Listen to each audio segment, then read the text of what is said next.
वालेकुम। तो कैसे उम्मीद करता हूँ फिट होंगे, बेहतरीन होंगे, अपनी लाइफ अच्छे से एंजॉय कर रहे होंगे हम दोनों की तरह।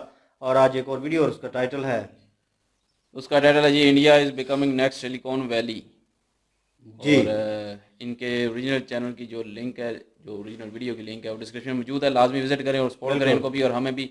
मेरा नाम है राणा मोहम्मद अली, मेरे साथ हैं Iqbal. So guys let's start.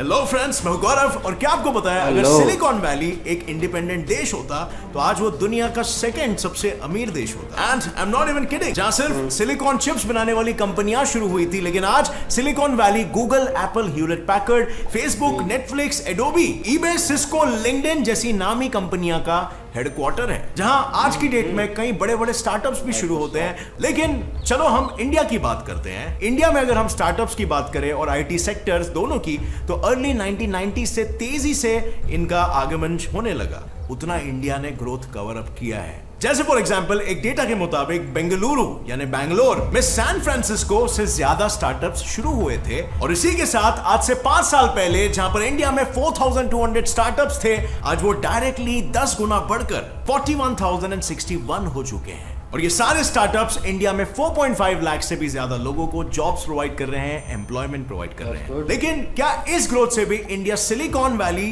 के 50 साल से चलते आ रहे नंबर 1 टाइटल को ब्रेक कर पाएगा? क्या इंडिया वाकई में द नेक्स्ट सिलिकॉन वैली बनते जा रहा है, जैसा हम न्यूज मीडिया में हमेशा सुनते रहते हैं? ये जानने के लिए बने रहना आज के इस वीडियो के अंत तक, और आगे कुछ ऐसे चौंका देने वाले फैक्ट्स मैं आपको बताने वाला हूं जिसे जानकर आप खुद भी शॉक हो जाओगे। सो या, without wasting any time, let's get on with today's video titled How India is becoming the next Silicon Valley. Number 1, growth of Indian IT industry. अब फ्रेंड्स, शुरू करने से पहले ये एक फैक्ट तो मैं आपको बता दूं कि इंडिया पूरे दुनिया में 3rd सबसे बड़ा स्टार्टअप हब है। यानी यूएस और चाइना के बाद अगर कोई कंट्री है जहां पर सबसे ज्यादा स्टार्टअप जन्म लेते हैं तो वो है हमारा इंडिया। लेकिन दुनिया का सिर्फ 3rd लार्जेस्ट ही नहीं, बल्कि इंडिया पूरे वर्ल्ड का सबसे यंगेस्ट स्टार्टअप हब भी है, क्योंकि इंडिया में 50% से भी ज्यादा स्टार्टअप शुरू करने वाले लोग की उम्र बहुत ही यंग है, यानी वो 25 ईयर्स के अराउंड है। और आज इंडिया के जीडीपी में इन्हीं स्टार्टअप से शुरू होने वाले आईटी सेक्टर्स 8% कंट्रीब्यूट करते हैं। और इसी के साथ सन 2019 के एक डेटा के मुताबिक 2019 में इंडिया के पास 26 स्टार्टअप कंपनीज ऐसी थी जिनकी टोटल वैल्यूएशन $100 मिलियन यानी 732 करोड़ से भी ज्यादा थी, और ये कंपनियां $29 बिलियन यानी कि 2 लाख करोड़ से भी ज्यादा का रेवेन्यू जनरेट कर रही थी। लेकिन इससे भी बड़ी बात यह है कि 2020 में कोरोना की मार लगने के बाद भी इंडिया में ये स्टार्टअप का कल्चर नहीं रुका है। इंडिया के पास आज 2021 में 38 ऐसे स्टार्टअप्स हैं जिनकी वैल्यू $1 बिलियन यानी कि 7,000 करोड़ से भी ज्यादा है। और अगर हम टोटल नंबर ऑफ स्टार्टअप्स की बात करें तो 41,000 से भी ज्यादा स्टार्टअप्स आज इंडिया में मौजूद है, जो आंकड़ा सिर्फ 4 सालों में यानी 2025 तक 60,000 का नंबर क्रॉस करने वाला है। और टाइम्स ऑफ इंडिया की रिपोर्ट से मिले हुए ये डेटा के मुताबिक इन 60,000 स्टार्टअप्स में से 100 कंपनीज की वैल्यू 732 करोड़ रुपयों से ज्यादा होगी, यानी $100 मिलियन से भी ज्यादा वैल्यूएशन वाली कंपनीज। और फ्रेंड्स, इंडियन स्टार्टअप्स कितने क्रिएटिव और सक्सेसफुल होते हैं इसका सबसे बड़ा एग्जांपल आपको पॉलीगॉन क्रिप्टो करेंसी के फाउंडर्स जयंती कानानी, संदीप नेलवाल और अनुराग अर्जुन के स्टार्टअप को देखकर मिलेगा, जो आज की तारीख में एक Mumbai based crypto currency network startup चला रहे हैं और वर्ल्ड के बिलियनर्स बन चुके हैं इतनी यंग एज में। पर अब जस्ट इमेजिन 2017 में शुरू होने के बाद 2019 तक इस क्रिप्टो करेंसी की वैल्यू कुछ खास नहीं थी, और कुछ खास नहीं से मेरा मतलब है 0.2 रुपीस। लेकिन 2021 के आते ही इस क्रिप्टो करेंसी की वैल्यू 174 रुपीस पहुंच गई। और अगर आपने इस क्रिप्टो करेंसी को 2019 में खरीदा होता, 10 रुपए के अमाउंट से, तो आपको 50 ऐसे करेंसीज मिलते जिन्हें अगर आप आज की तारीख में बेचते तो आपको वो 10 रुपए का 500 नहीं, 1000 नहीं, बल्कि 8,700 रुपए मिलते। एंड इतना रिटर्न ऑन इन्वेस्टमेंट आपको कहीं नहीं मिलता है। एंड बहुत सारे लोग, इवन इलॉन मस्क, ये कहते हैं कि आगे फ्यूचर क्रिप्टो करेंसी का ही है। और अगर आपके पास भी कुछ एक्स्ट्रा पैसा है जिसे आप फ्यूचर के लिए इन्वेस्ट करना चाहते हो, तो crypto currency is one of the interesting options you have.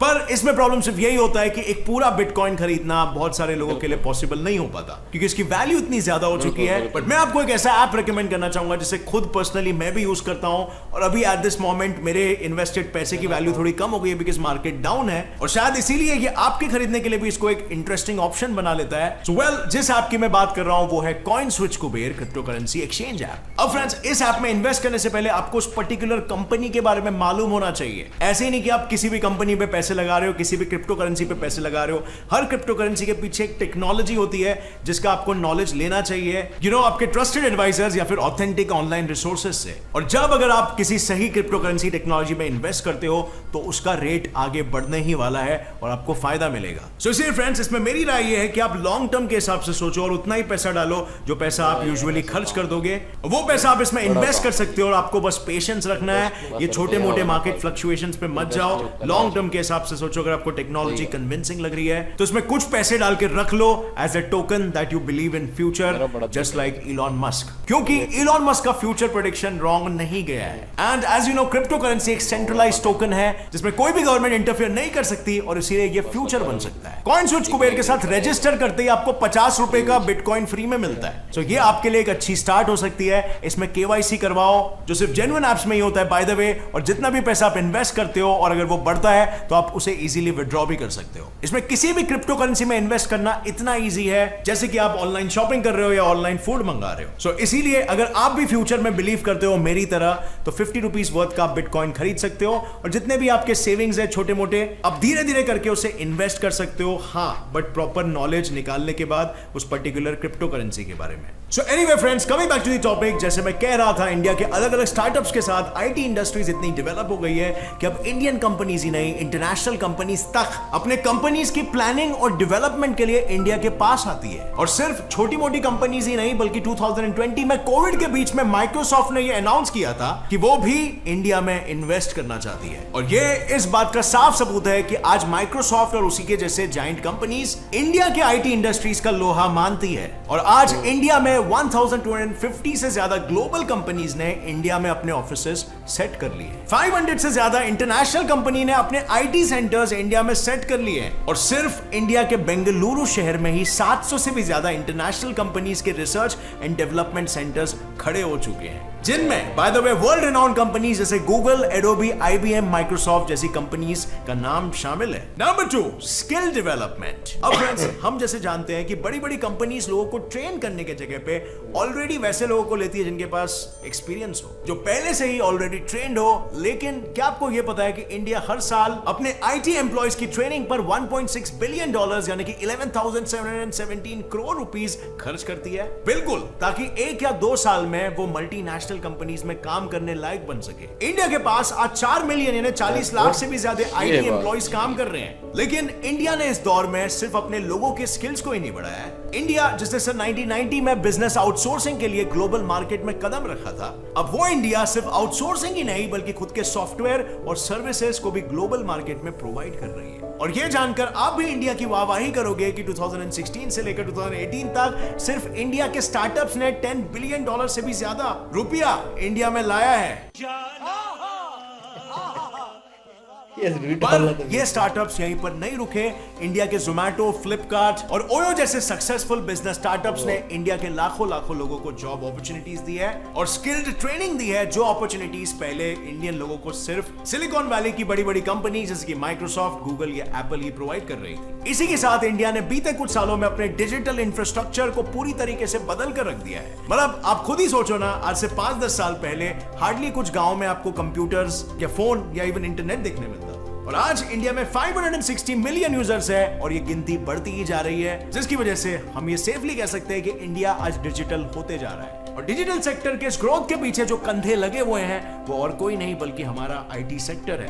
And we have another good news friend, इसी की वजह से Indians are coming back to India and serve our country and our people, क्योंकि आपको पता है टैलेंट की सबसे ऊंची कुर्सी पे बैठे हुए जो नाम है वो यूजुअली इंडियंस ही होते हैं। बताने की जरूरत नहीं है, सीईओ ऑफ गूगल सुंदर Pichai, Shantanu Narayan CEO of Adobe, सत्य नदेला सीईओ ऑफ माइक्रोसॉफ्ट, सारे आईटी कंपनीज को तो इंडियंस ही चला रहे हैं। और दोस्तों ऐसे ही बहुत सारे इंडियंस अब देख रहे हैं कि इंडिया में अपॉर्चुनिटीज इतनी क्रिएट हो रही है तो इंडिया को छोड़कर वापस लौट कर आ रहे हैं। फॉर एग्जांपल 2012 से लेकर 2017 तक 649 इंडियन साइंटिस्ट जो विदेश में सेटल्ड थे वो उस फॉरेन कंट्री को छोड़ के इंडिया वापस लौट आए हैं, जिनके इंडिया वापस लौटने की वजह इंडिया की तरक्की तो थी, लेकिन इसके साथ दूसरी वजह भी ये थी कि इंडिया का मार्केट ग्लोबली बढ़ते जा रहा है। इसका मतलब ये है कि यहाँ पर एक्सपेंशन की भी अपॉर्चुनिटीज काफी क्रिएट हो गई है। मतलब इंडिया की तरक्की in the startup field because करोड़ों की जनता है और उसके साथ इंडिया के सक्सेसफुल सीईओज जिन्होंने इंडिया लौटकर करोड़ों का बिजनेस एस्टैब्लिश कर दिया, जैसे फॉर एग्जांपल Snapdeal.com। इसके फाउंडर और सीईओ कुणाल बहल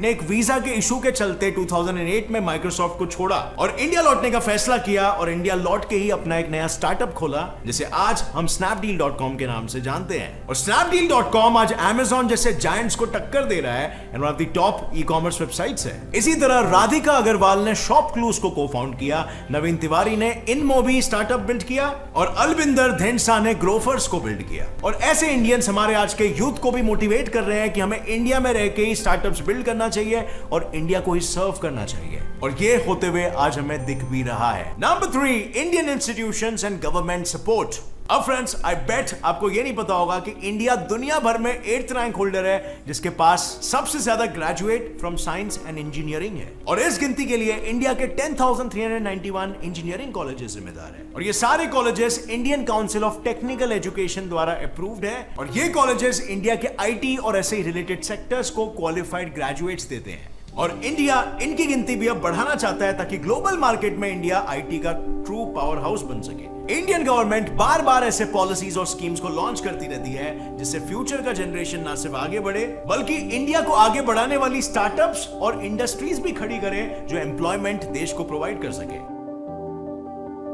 अब आप हमारे गवर्नमेंट के 2016 में ही शुरू हुए स्टार्टअप इंडिया स्कीम को ही देख लो, जिसने फेसबुक और ऐसे ही कई बड़ी कंपनीज के साथ टाई अप करके इंडियन स्टार्टअप्स को फंडिंग दिलवाई है। और वहीं इंडिया के मेक इन इंडिया प्रोग्राम ने भी इंडिविजुअल्स को सेल्फ रिलायंस, इनोवेशन करने के साथ साथ स्किल्स डेवलप करने में भी मदद की है। और अब इंडिया का डिजिटल इंडिया प्रोग्राम घर घर को डिजिटली एम्पावर करके डिजिटल इंडिया का हिस्सा बनाकर इंडिया की इकोनॉमिक ग्रोथ को बढ़ाने में लगा हुआ है। और बस हाल ही में मार्च 2021 में इंडिया ने $1 बिलियन की फंडिंग सेमीकंडक्टर कंपनीज को देने की बात की है और ये वही कंपनीज है जो वो सिलिकॉन चिप्स मैन्युफैक्चर करती है जिससे आपका सिलिकॉन वैली चालू हुआ था। जैसे आपको पता है फ्रेंड्स, ये सिलिकॉन चिप्स बड़ी ही काम की चीज होती है। ये लैपटॉप से मोबाइल, मोबाइल से कैमरा और कैमरा से गाड़ी हर जगह पर यूज होता है जिसकी वजह से इसका मार्केट कभी भी खत्म नहीं होने वाला है और ये लिटरली इंडिया के आईटी सेक्टर और दूसरे टेक्नोलॉजी से रिलेटेड सेक्टर्स को बूस्ट देने वाला है। और अगर फ्रेंड्स इंडिया ने अगर इन सेमीकंडक्टर चिप्स की मेकिंग चालू कर दी तो इंडिया जो आज दुनिया भर में सेकंड लार्जेस्ट फोन प्रोड्यूसर है वो इन फोन्स के लिए चिप्स को इंपोर्ट नहीं करेगा बल्कि खुद बनाने लगेगा, जिससे उसके पैसे भी बचेंगे और पैसे बचने के साथ साथ इंडिया में एम्प्लॉयमेंट भी जनरेट होगा और कस्टमर्स के लिए मैन्युफैक्चर्ड प्रोडक्ट की प्राइसिंग भी कम होगी। बिल्कुल। और ये चीज सिर्फ मोबाइल इंडस्ट्री तक ही सीमित नहीं रहेगी बल्कि वो सारे सेक्टर्स जहां पर भी किसी भी प्रकार का चिप यूज होता है वो सारे गैजेट्स हमारे लिए भविष्य में चीप हो सकते हैं। Number 4, India's own silicon city. अब फ्रेंड्स, जिन लोगों को नहीं पता उन्हें जरा मैं बता दूं कि बेंगलुरु सिटी यानी बैंगलोर को ऑलरेडी इंडिया का सिलिकॉन सिटी मान लिया गया है और ये नाम रखा भी क्यों ना जाए क्योंकि इंडिया की 67,000 आईटी कंपनीज यहीं पर बैंगलोर में ही रजिस्टर्ड है। इतना ही नहीं, पूरे इंडिया के 40 से 50% सॉफ्टवेयर इंजीनियर्स कहां पर है? यस, बैंगलोर में। और सिर्फ सिलिकॉन सिटी क्या, बेंगलुरु के पास तो इंडिया के स्टार्टअप कैपिटल होने का भी टाइटल मौजूद है। बस 2015 में जिस बैंगलोर में बस सिर्फ 3 से 4 हजार स्टार्टअप थे वो 2018 में डायरेक्ट डबल होकर 7,200 से 7,700 के रेंज में आ गए। Oh my God! Wow! और इतना ही नहीं, आज 2021 में बैंगलोर में 13,000 से भी ज्यादा स्टार्टअप्स हैं। और पता है, इंडिया के 4 मिलियन एक्टिव आईटी एम्प्लॉइज कुल मिलाकर $137 बिलियन से भी ज्यादा मनी जनरेट कर रहे हैं। लेकिन इस $137 बिलियन का 40% यानी $54.8 बिलियन यानी 4 लाख करोड़ रुपया सिर्फ और सिर्फ बेंगलुरु से ही जनरेट हो रहा है। नहीं, मैं नहीं मानता। लेकिन अब इंडिया के दूसरे मेजर सिटीज जैसे दिल्ली, मुंबई, हैदराबाद, पुणे, वडोदरा, पटना और लखनऊ जैसे कई सारे नाम बिल्कुल बेंगलुरु के ही पद चिन्हों पर चल रहे हैं और मेजर हाईटेक सिटीज और स्टार्टअप हब्स बनते जा रहे हैं जिनसे ना सिर्फ इन शहरों का बल्कि इनके स्टेट्स का और हमारे ओवरऑल इंडिया का भी ग्रोथ दिन ब दिन बढ़ते जा रहा है। इंडिया ने पिछले कुछ ही सालों में खुद को इतना ज्यादा ग्रो और डेवलप कर दिया है कि आज बड़े बड़े देश इंडिया से ज्यादा डेवलप्ड होने के बाद भी इंडिया के पीछे खड़े हैं और दुनिया को यह दिखा दिया है कि जो एंशिएंट टाइम से ही दुनिया में आयुर्वेद, सर्जरी, मैथ्स जैसे पाठ पढ़ाते आ रहा है, वो आज भी दुनिया को कुछ नई चीज सिखाने वाला है। जैसे हमारे इन इंडियन स्टार्टअप्स और हमारे इंडियन आईटी टेक हब्स ने पिछले 30 सालों में from nothing to world's third largest hub बनकर सिखाया है, जिससे ये बात तो बिल्कुल पानी की तरह साफ है कि इंडिया नया सिलिकॉन वैली बनते जा रहा है। आज इंडिया के पास वो सभी रिसोर्सेस है जिससे इंडिया आगे बढ़ने के लिए तैयार है और शायद एक दिन हम इंडिया वाले सिलिकॉन वैली को पीछे छोड़कर अपने ही एक नए मुकाम पर पहुंच जाएंगे। अब इसको लेके फ्रेंड्स आपकी क्या राय है? आपकी जो भी राय है नीचे कमेंट सेक्शन में बिल्कुल शेयर करना हमारे साथ। और अगर इस वीडियो से कुछ भी नया जानने मिला तो एक लाइक जरूर ठोकना, अपने सभी फ्रेंड्स के साथ ये शेयर करो ताकि सभी को भारत के अचीवमेंट्स के बारे में मालूम पड़ सके। और अगर आप नए हो इस चैनल पर तो अभी सब्सक्राइब का बटन दबा दो और घंटा ऑन करके ऑल का ऑप्शन सेलेक्ट कर लेना ताकि आगे आने वाली ऐसी इंटरेस्टिंग और इन्फॉर्मेटिव वीडियो आप कभी भी ना मिस कर सको और अपने फ्रेंड्स से ज्ञान में आगे रह सको। As always friends, stay curious, keep learning and keep growing. जय हिंद। जी वाकई जी वीडियो बहुत अच्छी थी और बहुत कुछ सीखने को मिला है और बहुत कुछ पता भी चला है कि थर्ड जो है वो मतलब अभी आईटी में जो है ना वो इंडिया ही है लार्जेस्ट हब। तो बाकी जो है वो अपना सिलिकॉन वैली वो भी इंशाल्लाह बन जाएगा। और क्योंकि आईटी के मामले में वाकई इंडिया जो है ना वो बहुत आगे जा रहा है, अब इसमें कोई शक नहीं है। क्योंकि अभी जितने भी ये माइक्रोसॉफ्ट देख लें, यूट्यूब देख लें, अभी तो यूट्यूब का भी सीईओ बन गया है। ठीक है, टॉप पे जितने सीईओ हैं वो सारे इंडियन है और आईटी में जो है ना वो इंडियन बहुत आगे है। और पाकिस्तान का देखें तो पाकिस्तान आईटी में कहीं पे भी इतना नज़र नहीं आता क्योंकि यहाँ पे मतलब वो आईटी को इतना ध्यान ही नहीं दिया जाता, गवर्नमेंट लेवल पे ही ध्यान नहीं दिया जाता। कुछ मतलब प्राइवेट लोग कुछ बहुत कम जो है वो अपना मतलब ये काम करते हैं आईटी पे, लेकिन बहुत कम है और ना होने के बराबर ही समझ ले आईटी में पाकिस्तान इतना नहीं है। लेकिन इंडिया जो है ना वो आईटी के मामले में बहुत आगे तक जा चुका है। और मैं भी ये मतलब सोचता हूँ कि पाकिस्तान में भी ना मतलब आईटी के लिहाज से भी कोई गवर्नमेंट लेवल के तक ना कुछ होना चाहिए ताकि ये लोग जो है ना वो अपना स्टार्टअप कर सकें और अपना सारा कुछ जो है ना वो उस पर इन्वेस्ट भी करें और मतलब सारा कुछ करें। आईटी जो है ना अगला नेक्स्ट जो दौर आएगा वो आईटी का ही होगा, तो वो मतलब उसमें पाकिस्तान बहुत पीछे रह जाएगा फिर। लेवल पे लेकिन ये हो नहीं रहा। बहुत लोग हैं ऐसे जो शोर डाल रहे हैं कि आईटी के मामले में पाकिस्तान बहुत पीछे, तो उसको ऊपर लेके आए, लेकिन नहीं हो रहा। और मेरे ख्याल में ये आने वाले कई 100 साल भी नहीं होगा पाकिस्तान। लेकिन इंडिया जो है ना वो आईटी के मामले में बहुत आगे तक आ चुका है। जैसे यूपीआई का हिसाब लगा लें, पेटीएम है, उसके बाद जितनी भी चीज़ें हैं वो सारी बेंगलुरु में, वो उन्होंने बताया कि कितने मतलब आईटी जो है वो सारे वहाँ पे है। तो इंडिया बहुत आगे तक जा चुका है आईटी के मामले में और हमारी दुआएं हैं कि और आगे जाए और बाकी मुल्कों से भी पहले नंबर पे आ जाए, पहले नंबर पे आप बन जाए। हमें तो खुशी होगी, हम साया मुल्क है यार, क्योंकि इन चीज़ों में आगे आ रहा है इंडिया, नो डाउट सुनते आ रहे हैं। और जब से वीडियो देख रहे हैं तब से पता चल रहा है इन्होंने इन्फॉर्मेशन बड़ी ज़बरदस्त दी है और फुली डिटेल दी है एक चीज़ के बारे में। और जो वीडियो का टाइटल था वो एट दी एंड बताया और बताया कि इंडिया हब बनता जा रहा है टेक्नोलॉजी में और ये कोशिश कर रहे हैं। और ये जो बीच में एक उन्होंने बात मेंशन की कि जहाँ पे भी आप जॉब लेने जाते हैं तो वहाँ पे आपको यही पूछा जाता है एक्सपीरियंस क्या है। इधर भी यही हिसाब है यार, ये सवाल ही बड़ा अजीब सा है। ये एक मूवी में भी उन्होंने मेंशन किया था कि यार ये क्यों कहा जाता है एक्सपीरियंस को। भाई एक नया बंदा आ रहा है नया फील्ड में, वो काम करेगा तो एक्सपीरियंस लेगा ना भाई, वो कहाँ से सीख के आ जाए। कुछ चीज़ें होती है बंदा जो सीख लेता है, कुछ चीज़ें ऐसी हैं जो सीख लेता है और फिर आगे ट्राई किया जाता है। कुछ चीज़ें आप उस फील्ड में जाते हो तभी सीखते हो। तो ये इंडिया इस चीज़ को इस चीज़ में नोटिस लिया है उन्होंने, इन्वेस्ट करता है। बिल्कुल, उन्होंने एक हब बनाया है कि यार लोगों को सिखाना है। गवर्नमेंट इस चीज़ के पीछे ध्यान दे रही है कि आने वाले वक्त में ये होना चाहिए। और वाकई वो एक वीडियो में देख रहा था, उसमें कह रहा था कि यार मुझे एक इंडियन मिला और वो फलान टेक्नोलॉजी में ये कर रहा था, वो कर रहा था, और मैं सोच रहा था मैं क्या कर रहा हूँ। तो वो पाकिस्तानी था और वो कह रहा था कि हमें ये चीज़ बताई नहीं जाती, सिखाई इधर नहीं है जाती। नहीं है, बता रहा हूँ, इधर कोई नामो निशान तक नहीं है। यही चीज़ है और हमें खुद करना है जो कुछ करना है और अपने बलबूते पे करना है। कोई आपको सपोर्ट नहीं करेगा और गवर्नमेंट भी आपको वही बस कागजी कार्रवाई तक आपको सपोर्ट करती है, उससे आगे कुछ भी नहीं।